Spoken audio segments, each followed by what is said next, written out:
The room was silent, not the peaceful kind. The kind of silence that feels heavy, planned. Ji-woo sat at the far end of the long wooden table, hands folded on her lap. No one looked at her. No one spoke to her. At the center sat Attorney Park, and in front of him, her father's will. Her older brother Min-jae leaned back confidently. Her aunt adjusted her expensive silk jacket. Her stepmother, Madame Han, held a handkerchief, but her eyes were dry. Attorney Park cleared his throat. According to the final registered will of the late Chairman Kong, Ji-woo held her breath. All primary assets and controlling shares will transfer to his eldest son, Kong Min-jae. Min-jae smiled. The residential estate and investment properties will transfer to Madame Han. A small murmur filled the room. Ji-woo's name never came. Attorney Park continued. Ji-woo Kong will receive a personal sum of $50,000. $50,000.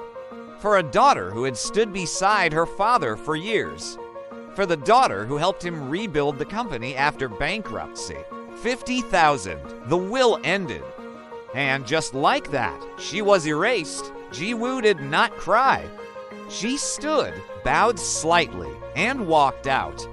Behind her, she heard Min-jae laugh. Some people should know their place. That sentence followed her down the hallway.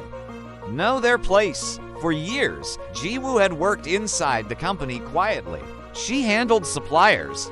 She negotiated contracts. She reduced debt. She saved their father from public embarrassment, but she never asked for credit. Min-jae handled public appearances. Ji-woo handled survival. After their mother died, their father changed. He remarried quickly. Madame Han entered their home with elegance and calculation. From that day forward, Ji-woo slowly became invisible. Not pushed out loudly, just repositioned. Moved from executive meetings, removed from signature authority, excluded from financial discussions, and now erased from the will. 3 days later, Ji-woo returned to the family estate to collect her belongings. Her childhood bedroom was already being emptied. Even her mother's paintings were gone. She walked toward her father's private study. Locked, Min-jae appeared behind her. That room is sealed until property division is finalized. She looked at him calmly. It was my father's office. He stepped closer. It was our father's office. The difference in emphasis was intentional. That night, Ji-woo sat in her small apartment and replayed everything in her mind. Her father had called her to weeks before his death. He sounded weak, but urgent. Ji-woo. There's something you must understand about documents. The call cut off. She tried calling back. He never answered again. Documents. Why would a man obsessed with paperwork forget his daughter entirely? Unless he didn't. The twist began quietly. Attorney Park called Ji-woo 5 days later. His voice was different. Miss Kong, there has been a procedural matter. She arrived at his office. He placed something on the table.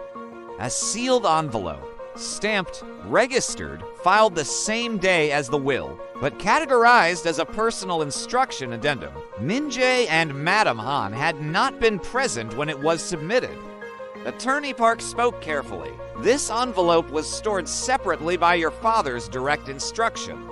It requires the presence of all beneficiaries before opening. Ji-woo's pulse slowed. Not faster, slower. This was no accident. This was deliberate. Everyone gathered again. Min-jae looked annoyed. Madame Han looked irritated. Attorney Park broke the seal. He read, "If this addendum is opened, it means my daughter Ji-woo has been excluded from the primary will I authorized." The room froze. Authorized. I have reason to believe that the document presented as my final will may not reflect my full intentions. Min-jae shifted. Madame Han's fingers tightened. Therefore, I instruct that a forensic audit be conducted on all estate modifications made within the final 30 days of my life. Min-jae stood. This is ridiculous. Attorney Park continued. If tampering is discovered, the primary will becomes void and full control transfers to Ji Wukong. The heir disappeared from the room. Full control, not partial, total, and then. The final sentence, trust the quiet one. She understands the company better than anyone. Ji Woo did not smile. She simply looked at her brother, and for the first time, he looked afraid. The forensic audit began. Digital timestamps were examined, signature pressure patterns analyzed, hospital visitation logs reviewed, and then it happened. The original will, the one giving everything to Min Jae, had been modified 3 days before their father died. While he was under heavy medication, surveillance footage showed Min Jae and Madam Han entering his hospital room alone for nearly 2 hours. The handwriting expert confirmed the signature had been guided, not freely written, forgery, calculated, planned, and when confronted, Min Jae made a mistake. He blamed the lawyer. The lawyer produced email proof. Min Jae panicked. Financial transfer records surfaced. He had already begun shifting company funds. Attempted asset liquidation. The case escalated from civil dispute to criminal fraud. It was raining the morning they came. Police officers entered the estate. Min Jae shouted. Madam Han collapsed into a chair. Charges, forgery, fraud, financial manipulation of a legal instrument, attempted corporate theft. Ji Woo stood at the gate as her brother was escorted past her. For a moment, their eyes met. He expected pity. She offered none. Only one sentence. You should have known your place. The same words he once told her. Circle complete. Weeks later, Ji Woo stood in her father's office. Now hers. She did not redecorate immediately.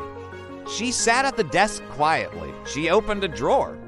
Inside was a small photo, her, as a child, holding her father's hand. Behind the photo was a note written years ago. Strength is quiet. Tears finally fell, not from pain, but from understanding. Power does not need noise. Justice does not need shouting. Truth only needs time.